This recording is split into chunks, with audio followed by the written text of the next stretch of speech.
तो भाई हम स्नेह से सब सूचित करते रहें, यह इनके लिए हमारी शुभ भावना। ये त्याग है, भक्ति के बिना में त्याग होगा ना वैराग। ज्ञान और वैराग ये दो बहुत बड़े साधन हैं, और बिना भक्ति का न ज्ञान हो सकता, वैराग की बात तो बहुत दूर है।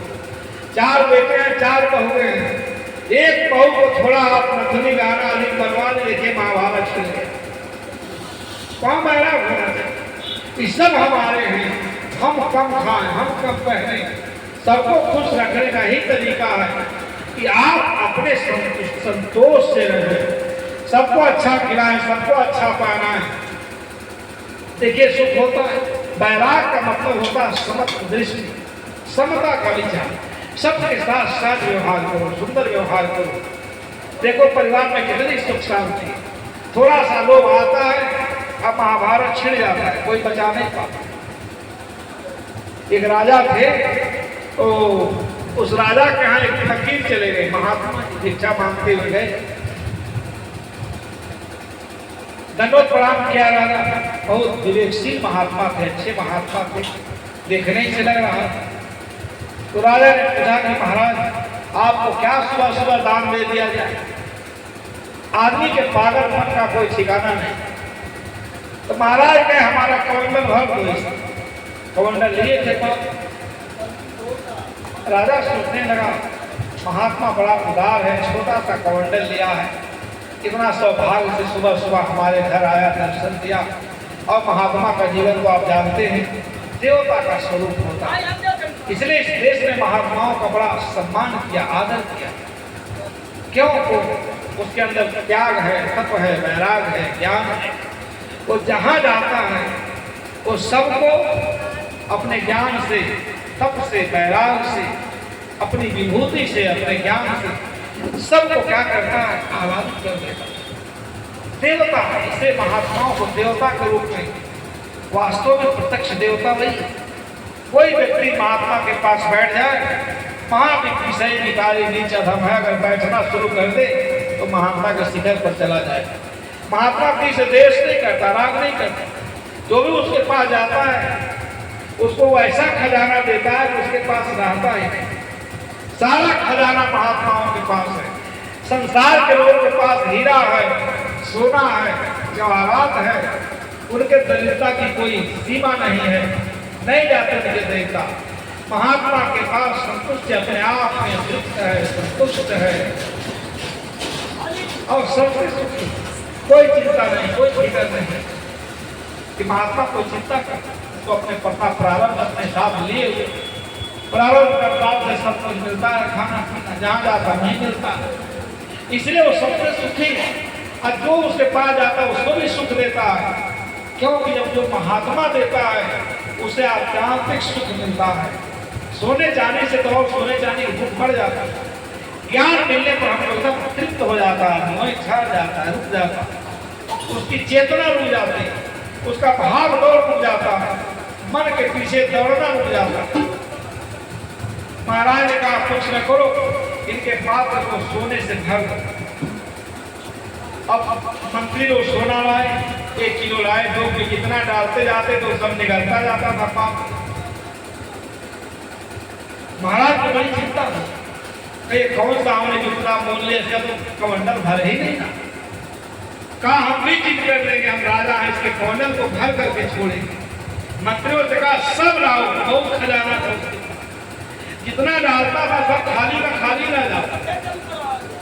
मंत्रियों ने कहा महाराज ये कोई जादूगर है, किसके जाल में आप फंस गए? बाबा नहीं है ये कोई छद्म भेष में तांत्रिक लगता है, आपका सारा धन का पता नहीं चलता थे कमंडल में कहाँ चला जाता।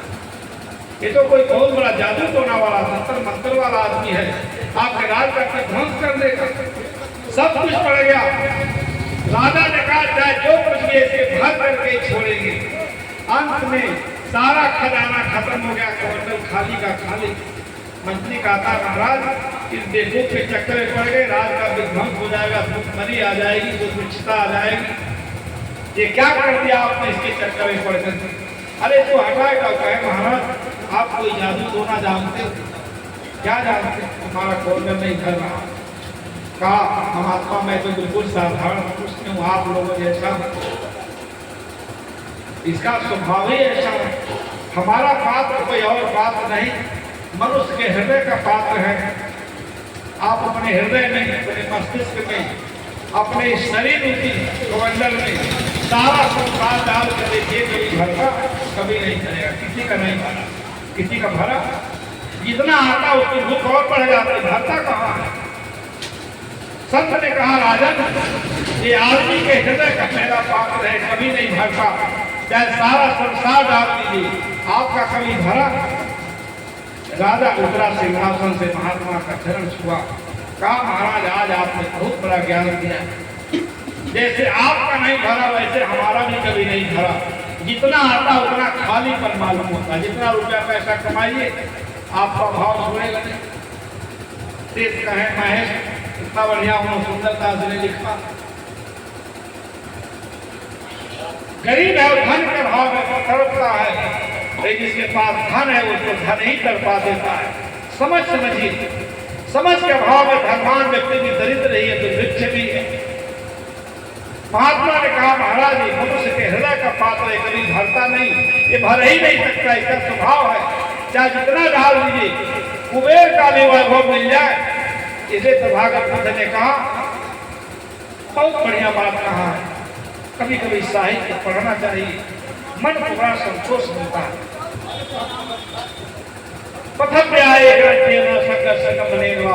संपूर्ण पृथ्वी का भूपति हो जाने से पथव्या एक छत्र मालिक हो जाओ, स्वर्ग में चले जाओ। रावण जाने की बात सोच रहा था। सब लोकाधिपत्य संपूर्ण जितने लोग लोकांतर है, सारे लोग लोकांतर को भी अगर आपका मालिक बना दिया जाए, श्रोतापन फलक धरण, छोटे छोटे गाथाओं में इतना ज्ञान की अगाध राशि है। चाहे आदमी संपूर्ण पृथ्वी का मालिक हो जाए, समस्त भुवनों का मालिक हो जाए, स्वर्ग का भी मालिक हो जाए, तो भी उसके मन की भूख मिट नहीं सकती। तन की भूख धनिक है, पाव शेर पे जाए कभी साहब ने कहा। अब मन की भूख अथाह है, पार न पावन ये कभी भरता नहीं। राजा उठता है, अब महाराज का चरण छुआ, कहा महाराज आपने बहुत बड़ी बात कही, वैराग्य हो गया कि हमारे यहाँ तो सब था, फिर भी मैं उसी धन के भूख से मरा जा रहा हूँ। ये कहाँ भरने वाला, ये कभी भर ही नहीं सकता। तुरंत उसको वैराग्य हो गया। ये आदमी की जो आकांक्षा है, वासना है, कामना है, कभी पूर्ण नहीं होती। कामना तृप्त होने का विषय ही नहीं है। जितने कामनाओं को पूर्ण करने चलते उसमें शाखाएं फूटती जाती हैं, आकांक्षाएं फूटती जाती हैं, कोई अंत नहीं। जीवन का अंत हो जाता, लेकिन इच्छाओं वासनाओं का अंत नहीं होता। कभी किसी का पेट नहीं भरता। जग करके देखा का सबसे बड़ा काम है कि इसमें संतुष्ट हो जाना, हर प्रकार से तृप्त हो जाना, दूसरा करेगा भी नहीं कोई। भक्त वह साधन है, इसलिए इसका काम है। कबीर साहब कहते हैं, इतना सुंदर उपमा दिया सदगुरु कबीर साहब, भक्ति का उदाहरण दिया।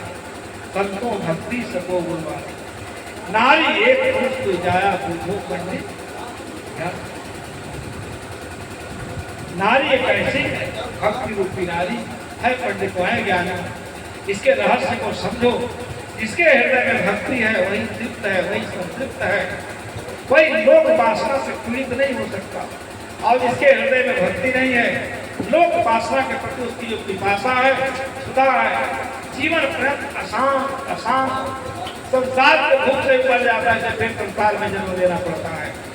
त्याग तपस्या की ऐसी महिमा, ज्ञान का अद्भुत खजाना। इसलिए भक्ति की आवश्यकता है। जीवन में सुख चाहते हैं, चैन चाहते हैं, अमन चाहते हैं, तो भक्ति का आश्रय लीजिए। संतों के पास जाइए, उनके सत्संग सुनिए, उसका आपके हृदय में भक्ति रूपी नारी का क्या होगा। देखिए शर्मा जी तो इतने महान भक्त हैं, और माता जी कल जा रही थी, स्वाद ठीक नहीं था, और थोड़ा सा कहे कि नहीं आप वजह से सब कोई नहीं जाना चाह रहा है, आप वजह से सब लोग जाना चाहते हैं।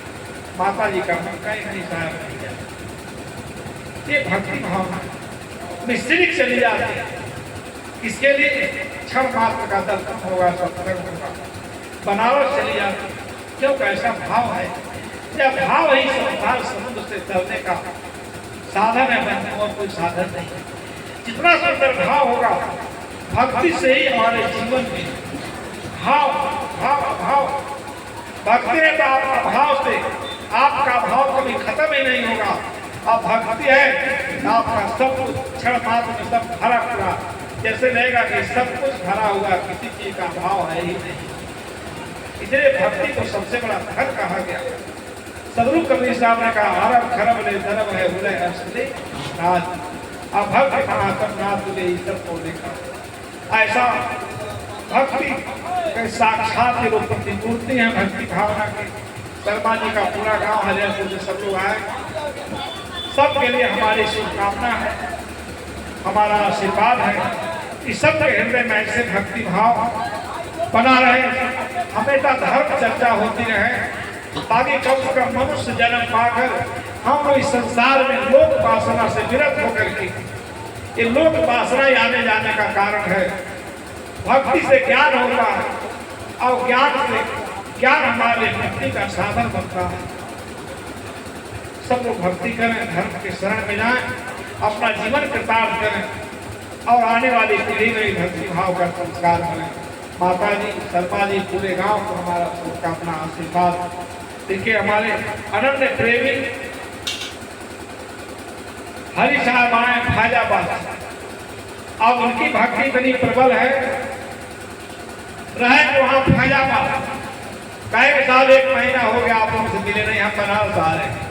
तो वो हंसते जी, बनारस आएंगे तो रह गए साहब हम जा रहे हैं, हम लोग से मिल लेते हैं, कुछ हम लोग को दान दे देते हैं, वहाँ एक आधा रहते हैं, उसी में उनका मन पूरा हो जाता है। उनकी तरफ से 500 रुपये का दाम, आप सभी लोग सुखी स्वस्थ रहें। ऐसे ही आज धार्मिक भावना आप सबके अंदर बना रहे। और ये गोविंद बाबू भक्तन की तरफ से क्या नाम अभिषेक की मम्मी की तरफ से 100 रुपये का दाम आया। ये आप लोग सब जानते हैं, बड़े अन्य साधक हैं लोग। कल पूरा परिवार आया था, शाम को चले गए। अभिषेक की मम्मी की तरफ 100 रुपये का दाम, उनके पूरे परिवार को हमारा सुधार से बात करता हूँ। ये चीज समझने लायक विपुल सुख की राशि। भक्तिहीन मनुष्य कभी तृप्त हो ही नहीं सकता, इसलिए भक्ति जीवन में ज्ञान का स्रोत है, अगाध। सबको भक्त को गुरवानी नारी, एक पुरुष जाया बुद्धो पंडित ज्ञानी। एक भक्ति रूपी नारी है, उसे ज्ञान और वैराग, ज्ञान और वैराग। भर्तृहरि का नाम है, अनेक लोगों का आपने सुना है। भर्तृहरि से बड़ा कौन राजा था? जैसे ही वैराग्य हुआ सब कुछ तुच्छ लगने लगा। क्या कहते हैं? भोगे भोगे रोग भयम, कुले चित भयम, वित्ते पाला दया भयम, बादे दैन भयम। ऐसा ऐसा बात लिखा भर्तृहरि ने, सुन करके आत्मा चौंक जाता। रोगे भोग, जितना भोग में आप पड़े उतना आप रोगी बन जाएं। भोग का रोग ऐसा रोग है, इस भोग के रोग की कोई दवा नहीं, केवल वैराग्य और ज्ञान ही इसका दवा है। इसी से रोग मिटता। भोग का रोग, भोग भोगने से भोग तो और प्रज्वलित हो जाता है। केवल ज्ञान से, वैराग्य से उसकी भोग मिटते हैं। इसलिए भर्तृहरि ने कहा, भोगे रोग भय, इतना हम संसार में भोगे उतना हम रोगी बन जाएंगे। सबके जीवन को देखिए, महात्मा बुद्ध के जीवन में अनेक उल्लेख हैं। एक बार वो जा रहे थे एक गांव में भोजन मांगने के, बड़ा व्यक्तित्व विराट था और हमेशा चेहरा पर एकदम चमकता रहता था उनका, और ज्ञान को अविरत धारा बहती रहती थी। मूर्ख से मूर्ख व्यक्ति भी सुनने के लिए एकदम लालायित रहता, आतुर हो जाता था। एक ब्राह्मण को बड़ी जलन हुई कि रोज हमारे गांव में आता, भिक्षा मांग के ले जाता है, एक काम नहीं करता है, हमारा कार्य व्यापार ही बंद करा रहा है, लोग कर्मकांड से विरत कर रहा है, सबको ज्ञान दे रहा। गांव वालों को भड़का दिया कि आज पूरे गांव को इसके खिलाफ सबके मस्तिष्क में इतना जहर भर देंगे, क्या इतना खाए लौटेगा तब इसको पता चलेगा साधु का जीवन कितना निर्मल है। बैराग बैराग, वो तो बैराग के साक्षात प्रतिमूर्ति थे। पूरे गांव में घूमा वो तथागत, उस दिन पूरे गांव में गए, किसी ने नहीं कहा कि महाराज पावर भोजन लेंगे। फिर उदास होकर के लौट पड़े बिना खाए पिए। 24 घंटा पर जाते थे। ब्राह्मण खड़ा था कहीं पेड़ के नीचे, देखा कि आज इनको भोजन नहीं मिला है, आज इनको खूब क्रोध लगा होगा, आज ये समझेंगे कि भोजन के बिना कैसे भजन होता है। तो उस दिन क्या करता है, टांट कसता है, कहो महाराज क्या हुआ, कुछ भोजन पानी मिला? कुछ तो महात्मा ने कहा कि जो आज मिला वो जीवन में कभी नहीं मिला ब्राह्मण, आज तो जो मिला वो आज तक कहीं मिला ही नहीं था। उसने कहा नहीं, चलिए किसी ने भोजन दिया नहीं दिया वो अलग की बात है, कभी मिलता है कभी नहीं मिलता है, ये तो संसार का स्वभाव है, कभी अच्छा मिलेगा खराब मिलेगा, हमें लोग हमेशा बराबर थोड़ी मिलते। आज मिलने की बात नहीं है, लेकिन जो कुछ मिला उससे मुझे बहुत संतुष्टि हुई। आज जैसा तो मैंने कभी कुछ पाया ही नहीं। वो कहता नहीं महाराज लौट जाओ, हम चलते हैं, जरूर कोई ना कोई तुमको देगा। बुद्ध ने कहा जाने की कोई जरूरत नहीं, जो नहीं मिलना था वो नहीं मिला, वो मिलने वाला ही नहीं था, कैसे मिलता? अब वहां जाने की कोई आवश्यकता ही नहीं है। लेकिन जो मिला वो शायद जुगों में नहीं मिलता है। आज मुझे परम तृप्ति मिली, परम संतोष मिला, अब दोबारा उधर जाने की कोई आवश्यकता ही नहीं था। उसने कहा नहीं चली मेरे साथ, वो कहे नहीं जाने की कोई आवश्यकता नहीं, जो नहीं मिलने वाला था वो नहीं मिला, उसके लिए दुख करने की कोई आवश्यकता नहीं, दोबारा जाने की भी कोई आवश्यकता नहीं है, क्योंकि आज मिलने ही वाला नहीं था। लेकिन आज जो मिला उसे तो आभास्वर में जो सुख मिलता, आभास्वर बौद्धों का एक शब्द है, वह लोग जहाँ एकदम कुछ, इसको मोक्ष कहते हैं, स्वर्ग कहते हैं, आभास्वर कह आज वहां सुख की अनुभूति हुई। ऐसा सुख तो भोजन मिलने के बाद भी नहीं मिला, तो आज नंगे खाली हाथ लौटने में जो सुख मिला ऐसा सुख नहीं मिला ब्राह्मण। आज मुझे इतना आनंद है, क्यों मुझे पता था कि शायद आज मिलने वाला नहीं था, प्रारंभ नहीं था, इसलिए उसके लिए मन में कोई पश्चाताप नहीं, दुख नहीं। भोजन तो मिलता रहता है, आज नहीं कल मिलेगा ही, लेकिन आज जो सुख मिला हमको आभास्वर का सुख, जो परम तृप्ति परम संतुष्टि। उन्होंने कहा कि तुम अपने काम में सफल रहे, लेकिन मैं अपने काम में भी सफल रहा, तुम लोगों को भड़काने में सफल रहा, अब मैं अपने आप में संतुष्ट होने में सफल रहा। लोगों के भड़काने से नहीं देने से मेरे मन में कोई ईर्ष्या नहीं, क्रोध नहीं, मैं भी जीत गया अपना युद्ध, तुम भी अपना युद्ध जीत गया। ये दर्शन की भाषा है, बड़े मंचों पर कहेंगे तो बहुत गंभीरता से सुना जाता है। कह जीता कोई नहीं, हम दोनों जीत गए, तुम भी जीत गए, हम भी जीत गए, हार किसी की नहीं हुई, क्योंकि अपने प्रयोजन में सफल रहा, अब मैं अपने प्रयोजन में सफल हूँ। नहीं मिला तभी मुझे बहुत संतुष्टि, महासुख, फिर दोबारा जाने लौटने की कोई आवश्यकता नहीं है। परंतु इसमें घबराने जैसी बात नहीं, तुम्हारी भी विजय हमारी भी विजय, हमको मन में कोई पश्चाताप नहीं, दुख नहीं, पीड़ा नहीं, परम संतुष्टि। इसलिए हम भी अपने लक्ष्य में विजयी रहे और तुम भी अपने लक्ष्य में विजयी रहे। विजय दोनों को हुई, हार किसी की नहीं हुई है ब्राह्मण। लेकिन आज मेरी जो संतुष्टि मिली, जो सुख मिला नहीं मिलने से, शायद जुग नहीं मिल सकता है। बंधुओं इतना कहने पर कि तुम्हारी भी जीत हमारी भी जीत, हार किसी की नहीं हुई, तुम अपने प्रयोजन में सफल कि मैं भिक्षा नहीं किसी को देने दूंगा, तो मैं अपने भी प्रयोजन में सफल कि नहीं मिलेगा तब मैं इतना ही सुखी हूँ, मन में कोई ग्रहण नहीं, मन में कोई पश्चाताप नहीं।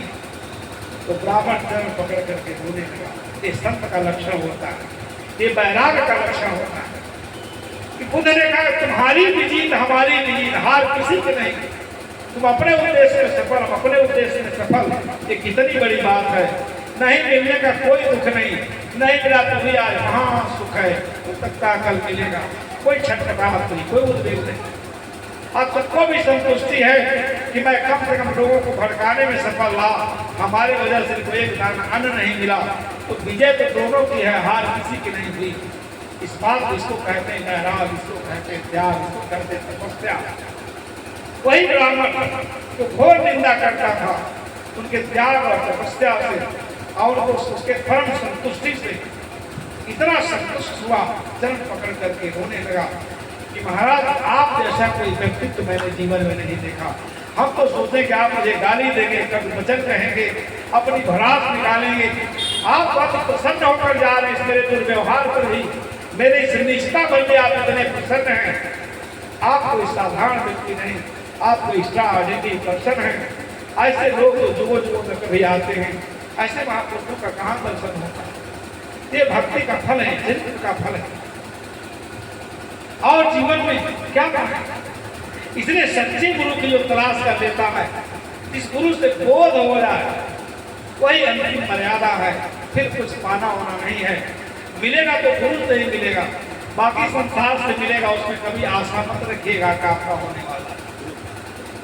पुत्र पालते पोसते लोग घरों घरों में लोग जाते हैं, कहते हैं क्या बताऊं। आज एक भक्ति गई तो कहते गई, शायद मैं बहुत परेशान हूँ। 2 बहुएं आई हैं और दोनों के दोनों हरामजादी हैं। हम एकदम परेशान हैं, हर आदमी परेशान है। परेशान वो अपने आचरण से हैं, जो बहुओं से ज़्यादा अपेक्षा है। खाना पीना छोटी छोटी, अरे आज करो तो हमारे पैरे न दबा, आज तुम्हारा पैर दबा के क्या, क्यों पैर दबाने की लालसा में पड़ी, पैर दबाने से कौन सुख मिल जाए। परेशान हम अपने से होते हैं और दूसरे के ऊपर भ्रास निकालते हैं। ये सब भक्ति के बाद ये शीतल, मन शीतल हो जाता है, एकदम शीतल, क्रोध आएगा ही नहीं। वह अवस्था में पहुंचने के लिए हमें ज्ञान और भक्ति की आवश्यकता है, वैराग्य की आवश्यकता है। ऐसा भगवान साहब कहते हैं कि संतो भक्त सतो गुरुवाणी, नारी एक पुरुष कोई जाया उद्धव पंडित ज्ञान। वह नारी है भक्ति नारी, नारी एक पुरुष कोई जाया उद्धव पंडित ज्ञान। वो जो भक्ति रूपी नारी है, वो 2 पुरुष पैदा करती है, ज्ञान और वैराग्य। नारी एक पुरुष कोई जाया बुझो पंडित ज्ञान। ये बात बड़े बड़े ज्ञानियों और पंडितों के समझ में नहीं आती है। विद्वान लोग भी थक जाते हैं। इसलिए अगर जीवन में किसी चीज की महिमा है, कोई चीज फलीभूत है, तो भक्ति के कारण फलीभूत है। भक्ति के बिना कुछ फलीभूत नहीं हो सकता। अनेक प्रसंगों में बात आती है, नारी एक पुरुष कोई जाया बुझो पंडित ज्ञानी। ज्ञानियों से पंडितों से आग्रह करें, इसको सब लोग पूछो कि भक्ति के बिना तुम्हारे जीवन में कभी भी सुख शांति नहीं आएगी। लाख जतन कर लो, संसार की सारी उपलब्धियां भी तुम्हें संतुष्ट नहीं कर सकती। इसलिए भक्ति का आश्रय लो, ज्ञान का आश्रय लो, और सच्चा सुख चाहते हो जीवन में। पान ढोल गंगे के निकले 24 पानी। कबीर साहब अपना ढंग का कहने का। पान क्या है? ये आसक्ति। जब संसार में ऐसा आसक्ति बना लिए हैं, संसार को ऐसे पकड़ के रखे हैं, ये भी भ्रम कौन छोड़ा है। रोज कथा भागवत सुनते हुए भी मोह नहीं मिटता, आसक्ति नहीं मिटती, राग नहीं मिटता। भोगों के प्रति मन में इतना उद्वेग है, उत्कंठ अभिलाषा है, वही हमें पीड़ित करती रहती, रात दिन पीड़ित करती रहती।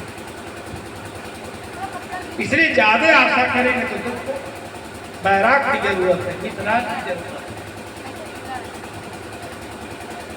पानी कोई पर्वत बूढ़े दरिया रहा समा।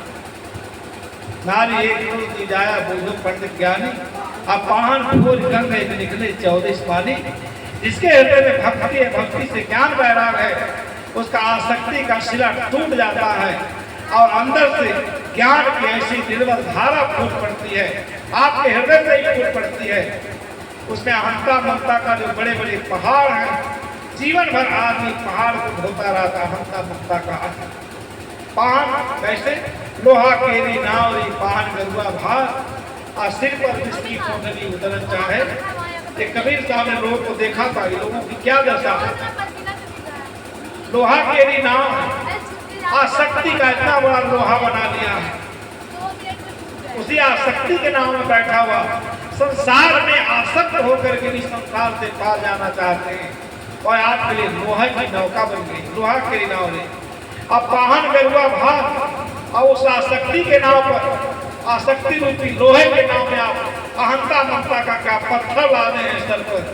तो आपके नावरी पान करूँगा भाव और सिर पर विस्की मोटरी और विषय वासनाओं की आकांक्षा में डूबा हुआ प्राणी इस संसार सागर से पार जाना चाहता है, ये तो संसार में डूब मरेगा, कैसे उतर सकता है। हिसाब करते आसक्ति का सिरा जब टूट जाता अंदर, ज्ञान की ऐसी निर्मल अविरल धारा बह चलती, स्फुटित हो जाती और उस ज्ञान की धारा में अहंता ममता का पहाड़ सब टूट जाता है।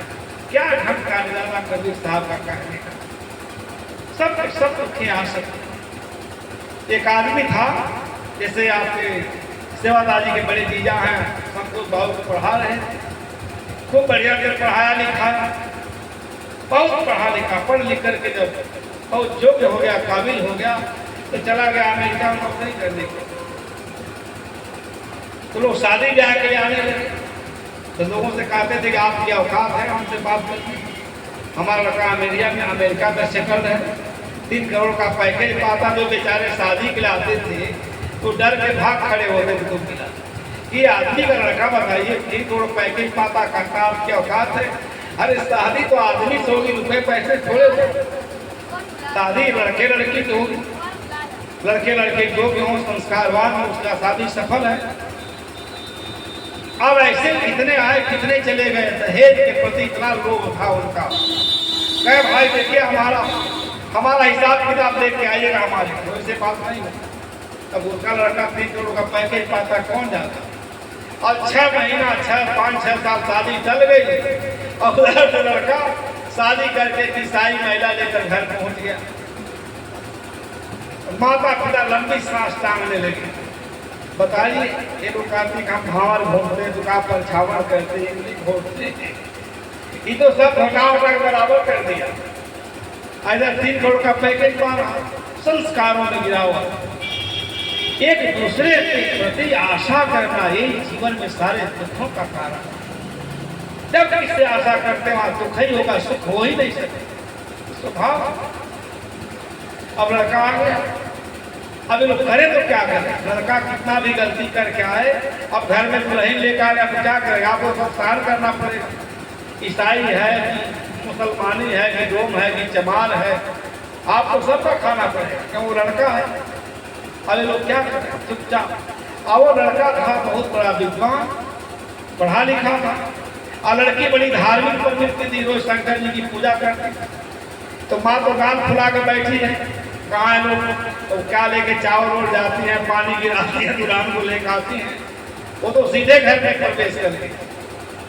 पति से कहती है तुम्हारे माँ बाप अच्छे नहीं, चलो मैं पूजा पाठ करती हूँ, मंदिर चला जाए। अब उसके साथ रहना तो पति दिवस है, कहा मंदिर में गए नहीं, हम शंकर जी का पूजा करते, पहले चलो शंकर जी का दर्शन करके आओ। शंकर जी भगवान देवी देवता घर में, उनका पूजा नहीं करने जा रही है माता। इसका बेटा उसका पति है, इसका धन मिलेगा, शंकर जी के पास जा रही है।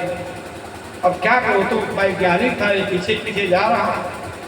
और वहाँ जा करके खूब बढ़िया मिठाई खरीदी और मेवा मिष्ठान द्रव्य रुपया पैसा ले करके और मंदिर में गई। विश्वनाथ मंदिर बनारस जाकर हाथ जोड़ कर रही है, हे भगवान, हे शंकर जी, अब मुझे एक लाल दे दीजिएगा, हे शंकर जी मुझे एक लाल दे। लड़का पीछे खड़ा, कहता है बात तू औरत है, बताइए लाल लाल क्या कह रहे हैं, शंकर जी को लाल देने वाले। लेकिन पत्नी के डर से बोले तो कैसे। खूब 5 मिनट हाथ जोड़ के कह रही है, सब रुपया पैसा मेवा मिष्ठान चढ़ा कर। और जैसे वहां से आया, घर में महाभारत छिड़ गया। माँ बोलती ही नहीं थी, पिता बोलते ही नहीं थे। अब उसका जीवन भार जैसा हो गया। पत्नी के चक्कर में उसकी नौकरी भी छूट गई। कहा देखो ऐसा करो, जरूर तुमको मायके में छोड़ देते हैं। पत्नी कहीं बताओ ऐसे वातावरण में कैसे जिएगा, तुम्हारी माँ नहीं बोलती, तुम्हारे पिता नहीं बोलते, यहाँ तो जीवन भार। ले आके मायके में छोड़ के चला गया कलकत्ता बम्बई कहीं कमाने। काम मिला नहीं, पढ़ा लिखा था, छोटा मोटा काम करेगा नहीं, किसी तरीके से जीवन बिताने लगा। ये मायके में जाके यहाँ से भी रिश्ता खराब, वहाँ से भी रिश्ता खराब, उसका भी जीवन भार हो गया। 6 महीना साल भर हो गया, एक पैसा नहीं भेजता, चिट्ठी चपाटी पैसा कमाता है, भेजे कब। पत्नी एकदम उब गई, तो चिट्ठी लिखी खूब बढ़िया कि तुम्हारे रहते मैं हैरान हो गई। अब जैसे चिट्ठी पढ़ा एकदम पगड़ा गया बंद कर। तो आप हमको वही इंतजार कर रहे हैं कि आपका ये भोजन हो गया तो बंद कर दें, हमको क्या लगा सबको जाना भी है। और चिट्ठी पढ़ के छाती पीट पीट के रो रहा बैठ के चौराहे पर, अरे क्या करें हमारी पत्नी रान हो गई, हमारी पत्नी। लोग कहे कहीं पागल है कि आदमी, ये जानवर है, बताओ तुम जिंदा हो तुम्हारी पत्नी कैसे विधवा हो गई, नालायक कहीं का, हरामजादा कहीं, क्या रो रहे बेशर्म कहीं। कहा हम क्या करें, हम जिंदा थे, हमारी मामी रान हो गई, हमारी मौसी रान हो गई, हमारी पूरा शहर देखो कहेगा अरे इसका पति मरता हो विधवा होती, तुमको छाती पीट के रो रहा। एक समझदार आदमी आए, मास्टर साहब जैसे हमारे बैठे पढ़ाते थे, कहे भाई चिट्ठी ठीक से पढ़ो देखो कहे, अरे तुम मरोगे तब तुम्हारी पत्नी रान विधवा होगी, तुम तो जिंदा है नारायण कहेगा। पत्र का भाषा पढ़े, समझदार थे, कहे देखो व्यंग लिखिए, लगता तुम रुपया पैसा नहीं भेजते हो खाना खर्चा, इसलिए लिखिए तुम्हारे रहते हम रान हो गए, जल्दी कुछ लेके जाओ, तुम्हारी औरत बड़ी दुख भोग रही है, बड़ी दुख में है। अब तुरंत गया, सूटकेस जो भी कमाने वाला सूटकेस खरीदा, तमाम साड़ी फाड़ी जो कुछ था खरीदा, और उसी में छोटे बच्चे कपड़ा भी खरीद लिया, और लेकर गाड़ी पकड़ा, घर पहुंचा ससुराल। पत्नी दौड़ते हुए आई, फट से सूटकेस पकड़ी, उछलते कूदते घर में गई, सब खोल खाल के देखी, साड़ी है, कपड़ा है, नथिया है, बड़ा पसंद साबुन छोटा। जब नीचे गई क्या खाने में देखी छोटे बच्चे कपड़ा, तब तो उसको आग लग गई, कहा बताए छोटे बच्चे कपड़ा कहाँ से खरीदे। दौड़ते आई, कहीं बताओ नालायक ये किसके लिए लाए हो। पति कहा था बेवकूफ कहीं, तो फिर शंकर जी से लाल मांग रही थी, 30 साल हो गया, हम सोचे मान लो घर में कोई लाल हो तो पहने का क्या, तो कहती बेहुदा कहीं, तुम कलकत्ता था तो हमको लाल कहाँ से आ जाएगा। तो कहता सोच लो तो आज से हमारे साथ रहोगी, शंकर जी के साथ रहो। जब शंकर जी से तुमको लाल नहीं मिलता तो उनके साथ क्यों बकवास मानो, बेहुदी कहीं। आसक्ति ही सारे दुखों का कारण, सार कहते हैं। अब आसक्ति की माता पिता को उसको तथ्य नहीं समझ में आ रहा है, दोनों दुखी है। शंकर जी कौन हो गए लाल देने वाले, भगवान देने। इन लोगों की बुद्धि आज लोग मंदिर नहीं जाते हैं, मारकंडे महादेव जाएंगे नहा ले तो बेटा हो जाएगा, मारकंडे महादेव पर कोई ना जाए तो कोई पानी नहीं चढ़ाएगा, गंदगी का ढेर लग जाएगा, वो कैसे दे सकते। लेकिन आसक्ति बस, ममता बस, तई पानी दी पर्वत पूरे दरिया लहर समाने, अवल बाकी तलवर को लागे बोले। आदमी जब ज्ञान की धारा में नहा लेता है, हमारी जो वृत्ति जो संसार में भ्रमण करती रहती है, भोगों में, संसार के भोगों में दुखी होती रहती है, प्रताड़ित रहती है, वही मनोवृत्ति जब एक ज्ञान अहंता ममता डूब जाता है, अखंड वृत्ति अपने चेतन स्वरूप में लीन हो जाती है। मैंने शुरू में ही कहा कि हमारे अंदर केवल हमारा अपना ज्ञान है, अपनी सत्ता महत्ता गरिमा गौरव का, इसलिए संसार भयावह लगता है। संसार जैसा है वैसा है, वैसा ही रहेगा। हम लोग 150 वर्ष में आना जाना हमारा लगा हुआ है। संसार कहीं बनता बिगड़ता नहीं, बनने बिगड़ने वाले हम हैं। केवल अपनी सत्ता महत्ता को समझा जाए, तई पानी तई पर्वत बूढ़े दरिया लहर समाने हुई माखी तरवर को लागे बोले, वही अखंड वृत्ति। आगे बहुत है, समझाए हैं, बंद कर दिया जाए, भोजन भी हो गया है। अपने यानी हमारी वृत्ति जब सांसारिक वस्तु में रमती है तो दुख का कारण वही मन की वृत्ति जब अपने हृदय सरोवर में भ्रमण करने लगती है, अपने अखंड चेतन स्वरूप में लीन हो जाती है, तो सब जीवन में पूर्ण हो जाता है। सब जैसे लगता सब प्राप्त हो गया है। लेकिन एक चीज को मैं समझा रहा था, भक्ति, भक्ति वाला तत्व है वो केवल सत्संग, सद्गुरुओं से, संतों से, गुरुजनों से प्राप्त होता है, सत्संग से प्राप्त होता है। उसके बिना जीवन में कहीं सुख शांति अमन चैन नहीं है। इसलिए सहज होकर के पुरुषार्थ करना चाहिए, धन कमाना चाहिए, मन इंद्रियों का संयम रखना चाहिए और धर्म चर्चा में भी समय समय से भाग लेना चाहिए, ताकि हृदय में सुंदर भाव, सुंदर संस्कार बनी रहे और संसार की नश्वरता का बोध हो। हमारी वृत्ति संसार के भोगों में लीन न हो, भोगों से उपराम होकर के अपने अंदर अपने चेतन स्वरूप में लीन हो। यही जीवन की पूर्णता है, यही धर्म का प्रयोजन है, यही आपके जीवन का प्रयोजन है। सेवादार जी का कल से भंडारा चल रहा है, बड़ा सुंदर। मैंने शुरू में ही कहा तो स्वामी जी की लाइन आपको थी, निज निज जन के नाम नहीं सुन समागम। ये बड़े सौभाग्यवानों को नसीब होता, सबको करना चाहिए, चाहे जितना कमाए थोड़ा कमाए, उसमें से थोड़ा सा धर्म कार्यों में लगाना चाहिए, अच्छे कामों में, पवित्र कामों में लगाना चाहिए। धन हमारा पवित्र जगह जाता है। आज कितने लोग कल से हम लोग बैठे हैं, सत्संग हो रहा है, एक दूसरे से मिल रहे हैं, जुड़ रहे हैं, अपने भाव को व्यक्त कर रहे हैं। एक आदमी तस्मात अन्नम सर्वाणे दानदा, इसलिए अन्नदान और धर्म चर्चा, सत्संग, सत्संग से भक्ति, भक्ति से ज्ञान पैदा, और ज्ञान वैराग से अपनी वृत्ति का शोधन, अपने चित्त की वृत्तियों को जितना संसार में उलझाएंगे उतना हमारा जीवन और जीवन यात्रा लंबा हो जाएगा। जितना उस मन की वृत्ति को अपने अंदर समेट लेंगे, वही आपके जीवन में पूर्ण विश्राम है, पूर्ण विश्रांति है। आप सब लोग धर्माचरण करें और भक्ति के महिमा और गरिमा के द्वारा अपने महिमा और गरिमा को समझें। आप सबको बहुत बहुत धन्यवाद देते हो अपने विचारों के।